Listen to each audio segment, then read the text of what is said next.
नमस्कार, स्वागत है आप सबका दिन भर की तमाम बड़ी और अहम खबरों के साथ मैं हूं कवींद्र। शुरुआत हेडलाइंस से। ईपीएफ से पैसे निकालने पर नहीं देना होगा टैक्स। वित्त मंत्री अरुण जेटली ने वापस लिया बजट प्रस्ताव। विपक्ष ने कहा काम आया दबाव।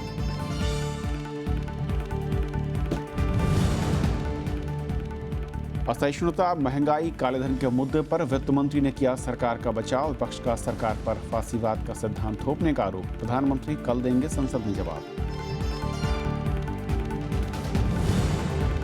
उद्योगपति विजय माल्या की मुश्किलें बढ़ी। एसबीआई समेत 17 बैंकों ने की माल्या को विदेश जाने से रोकने की मांग। सुप्रीम कोर्ट में सुनवाई कल। महिला दिवस पर सांसदों ने की समान अधिकारों की मांग। सोनिया गांधी का महिला रिजर्वेशन बिल पारित कराने पर जोर। वेंकैया नायडू ने कहा सहमति बनाने की कोशिश जारी। विश्व संस्कृति उत्सव पर एनजीटी की डीडीए को फटकार। पर्यावरण और जल संसाधन मंत्रालय से मांगा जवाब। शीशी की सफाई, पर्यावरण को नुकसान नहीं।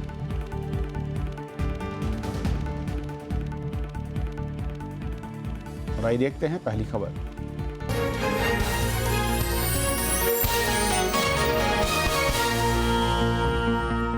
कर्मचारी भविष्य निधि यानी ईपीएफ से पैसा निकालने पर अब टैक्स नहीं लगेगा। विपक्ष के विरोध के बीच वित्त मंत्री अरुण जेटली ने आज लोकसभा में ये बयान दिया।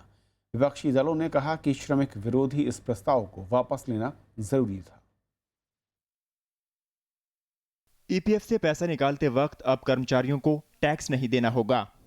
वित्त मंत्री अरुण जेटली ने मंगलवार को लोकसभा में कहा कि ईपीएफ पर टैक्स प्रस्ताव वापस लेने का फैसला किया गया है। वित्त मंत्री ने कहा कि कर्मचारियों को पेंशन के दायरे में लाने के लिए कई सुझाव आए हैं और सरकार इन पर गौर करेगी। In view of the representations received, the government would like to do a comprehensive review of this proposal, and therefore I withdraw the proposal in paragraph 138 and 139 of my budget speech. The proposal of 40% exemption given to NPS subscribers at the time of withdrawal remains. विपक्षी दल शुरू से ही इस प्रस्ताव का विरोध कर रहे थे। कांग्रेस उपाध्यक्ष राहुल गांधी ने कहा था कि वो इसे वापस लेने के लिए सरकार पर पूरा दबाव बनाएंगे। Whenever somebody is being oppressed wrongly or acted against wrongly or victimized, I tend to try and help those people. So yes, I felt salaried people, middle class people were being hurt by the government, and so I decided to put some pressure on the government, and I'm very happy that they've got some relief. पश्चिम बंगाल की मुख्यमंत्री ममता बनर्जी ने इसे आम लोगों की जीत बताया है। भारतीय मजदूर संगठन समेत कई ट्रेड यूनियनों ने इस पर नाराजगी जाहिर की थी। उनका कहना था कि ये प्रस्ताव गैर वाजिब है। गैर वाजिब प्रस्ताव था, लाया नहीं जाना चाहिए था। लाने के बाद सरकार ने वापस लिया। लोगों की जो आवाज उठी उसका उन्होंने स्वीकार किया, इसलिए हम उसका धन्यवाद करते हैं। वित्त मंत्री ने बजट भाषण में इस साल 1 अप्रैल के बाद ईपीएफ से कुल राशि का 60% निकालने पर कर लगाने की बात कही थी। हालांकि इस पर टैक्स छूट पाने के लिए इस राशि को फिर से निवेश करना जरूरी था। प्रणव गोस्वामी के साथ मोहम्मद फातिह टीपू, राज्यसभा टीवी। सरकार के इस फैसले पर और बातचीत करने के लिए हमारे साथ moneybhasकर.com के एडिटर हरवीर सिंह हैं। हरवीर, स्वागत है आपका। लंबी चर्चा भी हम लोग कर रहे थे उस दिन जब इसका प्रस्ताव सरकार लेकर आई थी। आखिर ऐसा क्या हुआ जिसके चलते सरकार को ये कदम वापस खींचना पड़ा है? देखिए, वापस खींचने के पीछे तो साफ वजह है कि राजनीतिक रूप से ये इनके लिए आत्मघाती कदम साबित होने वाला था। क्योंकि एक तो इस देश में सोशल सिक्योरिटी नाम की कोई चीज़ है नहीं। आपके मुश्किल से 3-4% लोग रेगुलर जॉब्स में हैं।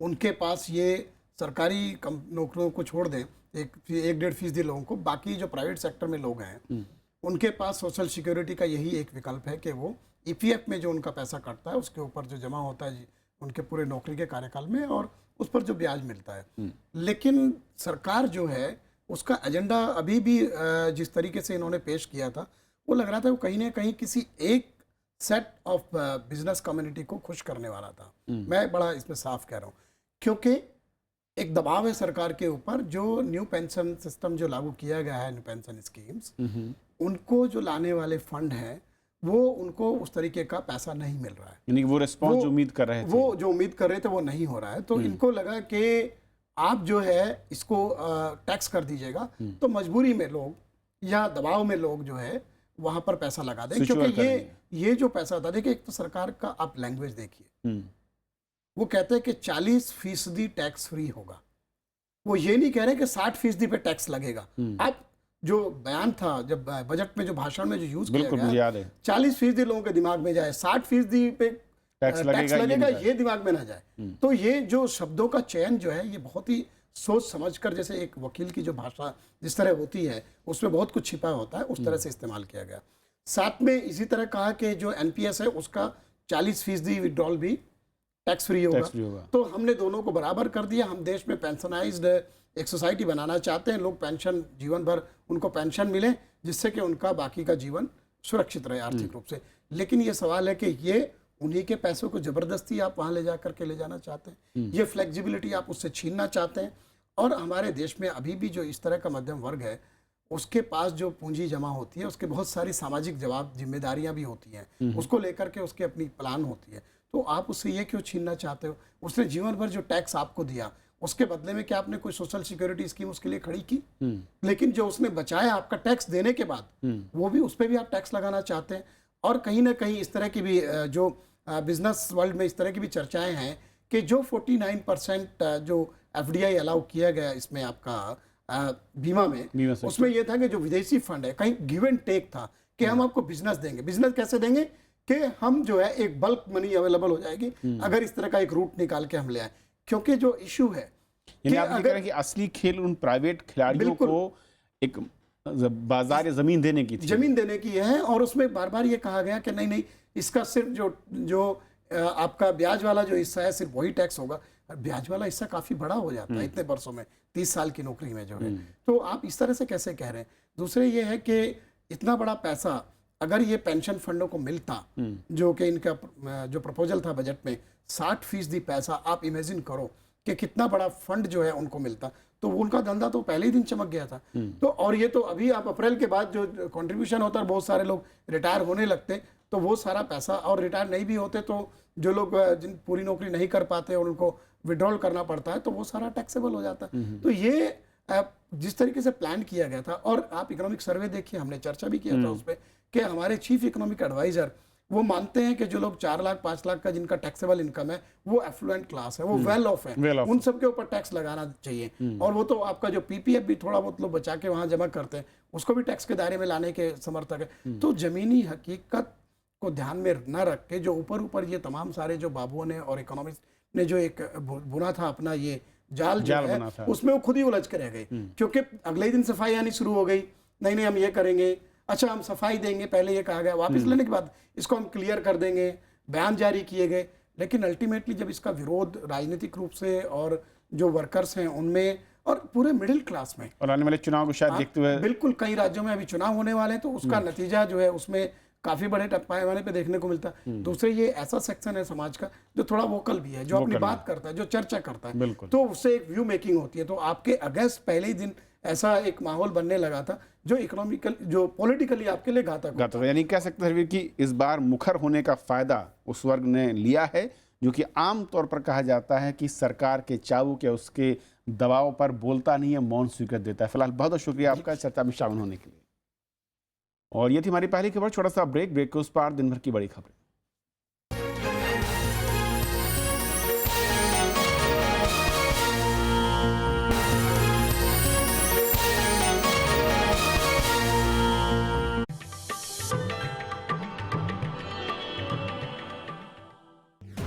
MC मैरी कॉम सफलतम भारतीय महिला मुक्केबाज, विश्व चैंपियनशिप में 5 स्वर्ण और 1 रजत, लंदन ओलंपिक्स में कांस्य और एशियन गेम्स में कांस्य पदक विजेता।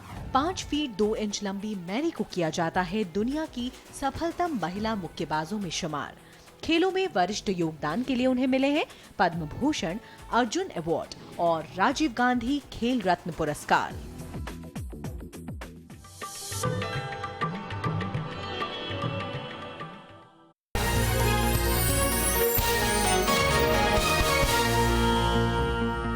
अंतर्राष्ट्रीय महिला दिवस के मौके पर संसद के दोनों सदनों में महिला सांसदों ने एक सुर में महिला आरक्षण विधेयक को जल्द पारित करने की मांग की। कांग्रेस अध्यक्ष सोनिया गांधी ने लोकसभा में कहा कि महिलाओं को उनका जायज हक मिलना चाहिए महिला सांसदों ने आधी आबादी के साथ हो रहे भेदभाव पर चिंता भी जाहिर की। माननीय सदस्यगण, अंतर्राष्ट्रीय महिला दिवस के मौके पर मंगलवार को लोकसभा अध्यक्ष सुमित्रा महाजन ने सदन में सभी सदस्यों को बधाई दी। स्त्री शिक्षित होती है, स्त्री सामाजिक बातें समझती है, राष्ट्र निर्माण में आगे होती है, तो कहीं ना कहीं हम जैसे बोलते हैं पूरा परिवार, पूरा राष्ट्र संपन्न होगा। और इस दृष्टि से हम सभी लोग इसमें सहभागी होंगे, सभी लोग इसमें सहमति जताएंगे, ये मैं मानती हूँ। आप सभी को फिर शुभकामनाएं। इस मौके पर बोलते हुए कांग्रेस अध्यक्ष सोनिया गांधी ने कुछ राज्यों में पंचायत चुनाव लड़ने के लिए न्यूनतम शैक्षिक योग्यता को अनिवार्य बनाने की आलोचना की। उन्होंने कहा कि ऐसे फैसलों से महिलाओं के संवैधानिक अधिकारों का हनन होगा। कांग्रेस अध्यक्ष ने महिला आरक्षण विधेयक को महिलाओं के हक में बताते हुए इसे जल्द पारित करने पर जोर दिया। Maximum government is anchored in the deepening of our democratic and liberal values. Madam Speaker, surely maximum governance also means giving us women our legitimate due, namely the long-awaited Women's Reservation Bill. महिला सांसदों ने समाज और परिवार में महिलाओं के प्रति हो रहे भेदभाव को लेकर चिंता जताई। Every girl should be allowed to dream big like every boy, so that she can become an achiever in her own right. We should create a balance between male and female, give equal opportunities instead of suppressing women. जहाँ नारी की इज्जत होती है, वहाँ दिव्य शक्तियाँ बढ़ती है। बस में स्पेशल सीट वुमेन के लिए नहीं चाहिए। हम लोग बस चलाना चाहते हैं। आप बोलेंगे आप लेडीज फर्स्ट, आप सामने जाइए। नहीं, हम लोग कंधे पे कंधे मिला के चलना चाहिए। 5 लाख इनकम करने से आपका टैक्स फ्री नहीं चाहिए। 5 करोड़ इनकम करके मैं पूरा टैक्स देना चाहती हूँ। महिला सदस्यों ने देश निर्माण में स्त्री शक्ति के योगदान का जिक्र किया। साथ ही महिला सशक्तिकरण की नीतियों पर जोर देने की बात कही। पूरा स्वतंत्रता संग्राम में ma'am thousands of women have participated, but unfortunately women participate in all the movements, but political movement में उनको पीछे ही धकेला जाता है। Focus the entire conference on finance, women's rights and gender equality. I think what we really need to bring in the change is to making sure that every woman gets an equal right, and the research in India has to be about equal rights for man or woman.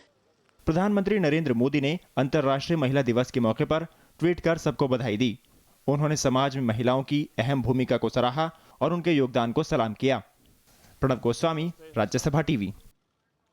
Rajya Sabha में भी महिला reservation bill को लोकसभा से जल्द पारित कराने की मांग उठी। अंतर्राष्ट्रीय महिला दिवस के मौके पर दलगत राजनीति से ऊपर उठकर महिला सांसदों ने अपनी बात रखी। वहीं सरकार ने उम्मीद जताई कि इस साल महिला रिजर्वेशन बिल पारित हो जाएगा। राज्यसभा में मंगलवार को सभापति मोहम्मद हामिद अंसारी ने देशवासियों को महिला दिवस की बधाई दी। उन्होंने कहा कि भारत की संस्कृति महिलाओं को सम्मान देने की है, लेकिन हाल ही के सालों में महिलाओं के खिलाफ अपराधों में बढ़ोतरी चिंताजनक है। We cannot afford to ignore the social, political and economic contribution, enterprise and innovation of a half of our population. इसके बाद शून्यकाल के दौरान कई महिला सांसदों ने महिला दिवस के मौके पर अपनी बात रखी। अल्पसंख्यक मामलों की मंत्री नजमा हेपतुल्ला ने इस बात पर निराशा जताई कि राज्यसभा से पारित महिला आरक्षण बिल अब भी लोकसभा में लंबित है। We did it with pass that constitution amendment. It is pending in the Lok Sabha. I hope that this year perhaps the bill will pass. Congress की तरफ से विप्लव ठाकुर, रजनी पाटिल, अंबिका सोनी, कुमारी शैलजा और रेणुका चौधरी ने अपनी बात रखी। अंबिका सोनी ने कहा कि लोकसभा से महिला आरक्षण बिल पारित कराने के लिए साहस की जरूरत है। It needs a certain amount of courage, commitment and dedication to the cause of women, which made the bill be passed under the aegis of the thought processes of the Congress party under Rajiv Gandhi. AIADM के सांसद शशिकला पुष्पा ने कहा कि महिला आरक्षण bill पारित कराने की बातें तो बहुत होती हैं, लेकिन ये अभी भी दूर की कौड़ी है। The commemoration and celebration of this day will be in its true sense only if we legislate 33% reservation to women in the parliament and state legislature. 8 मार्च 2010 को राज्यसभा ने ऐतिहासिक महिला आरक्षण बिल को मंजूरी दी थी। ये बिल फिलहाल लोकसभा में लंबित है। बिल के कानून बनने पर संसद और विधान मंडलों में महिलाओं के लिए 33% सीटें आरक्षित हो जाएंगी। रविंद्र सिंह शौरान, राज्यसभा टीवी। और इस बीच सरकार ने कहा है कि वो महिला रिजर्वेशन बिल पर आम राय बनाने की कोशिश कर रही है। They could not evolve consensus in 10 years. We are also working in the direction of evolving consensus. I hope we will succeed at the earliest, and then we can move forward. सरकार ने असहिष्णुता, महंगाई, कालेधन और विदेश नीति पर विपक्ष के आरोपों को खारिज किया।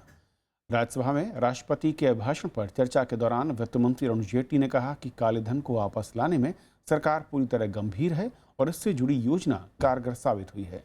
उन्होंने इशरत जहां मामले पर विपक्षी दलों के रुख की भी तीखी आलोचना की।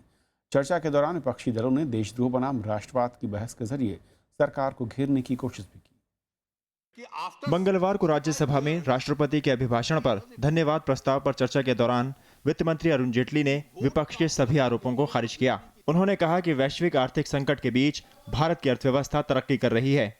काले धन की वापसी के लिए सरकार ईमानदारी से काम कर रही है। ये 3 हिस्सों में गया। इसका सबसे बड़ा हिस्सा जो था, मैं अकाउंट्स दे सकता हूं, वो कंज्यूमर को गया। जब प्राइवेट इन्वेस्टमेंट दुनिया की मंदी के माहौल में धीमी है, तो जो सार्वजनिक पब्लिक इन्वेस्टमेंट है उसको बढ़ाने की आवश्यकता है। जो आज हम लोग ग्रोथ अचीव कर पा रहे हैं, ये 3 कारण इसके मूल हैं। पब्लिक इन्वेस्टमेंट है, फॉरेन डायरेक्ट इन्वेस्टमेंट है जो बढ़ी है, और थोड़ी अर्बन डिमांड बढ़ी है। इससे पहले सीपीएम सांसद सीताराम येचुरी ने चर्चा के दौरान सरकार पर देश में फांसीवाद की विचारधारा थोपने का आरोप लगाया। वहीं सीपीएम सांसद डी राजा ने सरकार पर वास्तविक मुद्दों से ध्यान भटकाने और पूंजीपतियों की मदद करने का आरोप लगाया। Intolerance that is happening along with these institutions of higher education, and this rising intolerance and the use of nationalism, I must say it, sir, I'm very deeply concerned that it is chillingly reminiscent of how Hitler and used nationalism in order to establish fascism. What is your independent foreign policy? Are you not making this country subservient to American imperialist power? Can we agree to this? I'm not getting into our relationship with other countries. What is our stand? Why it is now changed? Congress नेता रजनी पाटिल ने आरोप लगाया कि NDA सरकार UPA सरकार की योजनाओं का नाम बदलकर श्रेय लेने की कोशिश कर रही है। आईएनएलडी सांसद रामकुमार कश्यप ने शिक्षा के गिरते स्तर पर चिंता जताई। आसाम गैस क्रैकर हो, मंगलयान हो, जम्मू कटरा रेलवे हो, ये सभी हमारे प्रोजेक्ट्स जिसको लेबलिंग सिर्फ अभी फिर कर दिया, लेबल करके रिपैक करके देश के सामने रखा गया कि हमने ये किया है। सरकारी स्कूलों में तब गरीबों के बच्चे पढ़ते हैं, उसमें तो एससीबीसी के बच्चे पढ़ रहे हैं क्योंकि उनके पास इतने साधन नहीं है। अब शिक्षा का स्तर इतना डाउन हो गया, 8वीं वाले को तो 5वां सिलेबस नहीं आता। चर्चा के दौरान कई अन्य दलों के सांसदों ने भी असहिष्णुता को लेकर राष्ट्रवाद का मुद्दा उठाया। ये चर्चा बुधवार को भी जारी रहेगी, जिसके आखिर में प्रधानमंत्री नरेंद्र मोदी चर्चा का जवाब देंगे। पंचानन मिश्रा के साथ विशाल दहिया, राज्यसभा टीवी। दिल्ली में यमुना नदी के किनारे होने वाले वर्ल्ड कल्चर फेस्टिवल पर रोक लगाने की याचिका पर एनजीटी कल भी सुनवाई करेगी। आज इस मामले की सुनवाई करते हुए प्राधिकरण ने पर्यावरण मंत्रालय और जल संसाधन मंत्रालय से जवाब मांगा। वहीं आध्यात्मिक गुरु श्री श्री रविशंकर ने कार्यक्रम स्थल में पेड़ पौधे काटे जाने से इनकार किया। दिल्ली में यमुना के तट पर होने वाले श्री श्री रविशंकर के कार्यक्रम पर उठे विवाद को लेकर एनजीटी में मंगलवार को सुनवाई हुई, जिसमें डीडीए को कड़ी फटकार लगाई गई है। साथ ही ट्राइब्यूनल ने देर से याचिका दायर करने पर नाराजगी जताई है। सुनवाई के दौरान दिल्ली सरकार और उत्तर प्रदेश सरकार ने भी अपना पक्ष रखा। एनजीटी ने इस बारे में पर्यावरण मंत्रालय और जल संसाधन मंत्रालय से भी सवाल पूछा है। एनजीटी में दायर याचिका में दलील दी गई है कि इस सम्मेलन से पर्यावरण को भारी नुकसान पहुंचने वाला है कि एक ग्रास का ब्लेड, एक छोटा सा बुश, एक छोटा सा ट्री वहां नहीं छोड़ा गया। यही हमारी कंप्लेंट है कि ये जो डैमेज हो रही है ये बहुत सख्त डैमेज है, बहुत प्रभावकारी है, जिसके ऊपर ग्राउंड वाटर रिचार्ज पे फर्क पड़ेगा और डैमेज होगी। दिल्ली पहुंचा आध्यात्मिक गुरु श्री श्री रविशंकर ने कार्यक्रम स्थल पर पेड़ काटे जाने के आरोपों से इनकार किया है। हम चाहते हैं जमुना साफ हो, हम चाहते हैं सब लोग मिलजुल के इसका करें, हम पर्यावरण को हम दोषित नहीं करेंगे। मैं आपसे फिर से कहूँगा, हमने एक पेड़ भी नहीं काटे हुआ, जहाँ तक मेरी जानकारी में है। हम पर्यावरण के लिए बहुत ही हमदर्द रखने वाले हैं। कार्यक्रम के लिए सेना की ओर से यमुना नदी पर पैंटून पुल बनाने को लेकर भी सवाल उठ रहे हैं। वहीं राष्ट्रपति प्रणब मुखर्जी का मुख्य अतिथि के तौर पर इसमें शामिल होने का कार्यक्रम रद्द हो गया है। 11 से 13 मार्च तक होने वाले आर्ट ऑफ लिविंग के कार्यक्रम वर्ल्ड कल्चर फेस्टिवल में दुनिया भर से करीब 35 लाख से ज्यादा लोगों के आने की उम्मीद है। विपिन चौहान, राज्यसभा टीवी। उद्योगपति विजय माल्या की मुश्किलें और बढ़ गई हैं। उन्हें देश से बाहर जाने से रोकने वाली याचिका सुप्रीम कोर्ट ने सुनवाई के लिए स्वीकार कर ली है। भारतीय स्टेट बैंक समेत 17 बैंकों की याचिका पर कल सुनवाई होगी।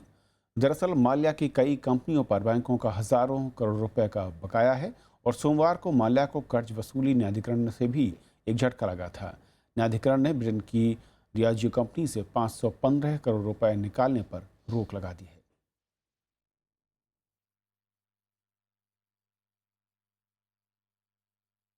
और अब कुछ बड़ी खबरें संक्षेप में। अंतर्राष्ट्रीय महिला दिवस के मौके पर चुनाव अभियान की शुरुआत करते हुए कोलकाता में तृणमूल कांग्रेस ने रैली का आयोजन किया, जिसमें पश्चिम बंगाल की मुख्यमंत्री ममता बनर्जी शामिल हुई। मुख्यमंत्री ने टीएमसी उम्मीदवारों को वोट देने की अपील। राज्यसभा में कांग्रेस के उपनेता आनंद शर्मा ने मंगलवार को अपनी सदस्यता से इस्तीफा दे दिया। वो राजस्थान से सांसद थे। कांग्रेस पार्टी ने इस बार उन्हें हिमाचल प्रदेश से उम्मीदवार बनाया है। मद्रास हाई कोर्ट ने पूर्व प्रधानमंत्री राजीव गांधी की हत्या की दोषी नलिनी को 24 घंटे की पैरोल दी है। नलिनी ने कोर्ट में अपने पिता के अंतिम संस्कार की रस्म में शामिल होने के लिए 8 से 10 मार्च तक की पैरोल मांगी थी, लेकिन कोर्ट ने मंगलवार शाम 4 बजे से बुधवार शाम 4 बजे तक के लिए मंजूरी दी है। अदालत ने कन्हैया कुमार के सिर पर इनाम रखने वाले आदर्श शर्मा को 2 दिनों के लिए पुलिस हिरासत में भेज दिया है। आदर्श शर्मा ने देशद्रोह के आरोपी जेएनयू अध्यक्ष कन्हैया कुमार की हत्या करने वाले को 11 लाख रुपए इनाम देने की बात कही। सिंडिकेट बैंक में 1000 करोड़ रुपए के घोटाले के मामले में सीबीआई ने मंगलवार को दिल्ली, जयपुर समेत 10 से ज्यादा ठिकानों पर छापेमारी की। जांच टीम इस मामले में बैंक कर्मचारियों की भूमिका की भी जांच कर रही है। पश्चिम बंगाल के मुर्शिदाबाद के बंदारपुर में एक देसी बम धमाके में 3 लोगों की मौत हो गई, जबकि 3 लोग घायल हुए। पुलिस ने मौके से भारी मात्रा में विस्फोटक बरामद। एयर इंडिया की सबसे लंबी महिला उड़ान के सम्मान में उड़ीसा के पुरी में समुद्र तट पर रेत से कलाकृति तैयार की गई। एयर इंडिया ने अंतर्राष्ट्रीय महिला दिवस के मौके पर दिल्ली से सैन फ्रांसिस्को की उड़ान में 4 महिला पायलटों और 14 क्रू मेंबर को रखने का फैसला किया था। उपराष्ट्रपति मोहम्मद हामिद अंसारी ने मंगलवार को भारतीय राजस्व सेवा के ट्रेनी अधिकारियों से मुलाकात की। 69वें बैच के इन अधिकारियों ने उपराष्ट्रपति से अपने अनुभव साझा किए। बैच में कुल 167 ट्रेनी अधिकारी शामिल थे। भारतीय राजस्व सेवा में चयन होने के बाद कस्टम और आयकर विभाग में इनकी नियुक्ति की जाती है। भारत में बुधवार को सूर्य ग्रहण पूरी तरह से दिखाई नहीं देगा। देश के कुछ ही हिस्सों से आंशिक सूर्य ग्रहण देखा जा सकेगा। वैज्ञानिकों के मुताबिक भारत में ज्यादातर जगहों पर सूर्य ग्रहण की शुरुआत सूर्योदय से पहले या उसके आसपास होगी, जिसकी वजह से इसे देख पाना मुश्किल है। सोमवार को बाड़मेर मोनाबाव रेलवे स्टेशन के बीच कालका एक्सप्रेस का इंजन खराब हो जाने के चलते यात्रियों को ट्रेन में धक्का लगाना पड़ा। सिंगल ट्रैक होने के चलते दूसरा इंजन लाना संभव नहीं था और इंजन खराब होने के 2.5 घंटे बाद यात्रियों ने धक्का लगाना शुरू किया और ट्रेन को दूसरे डेड एंड तक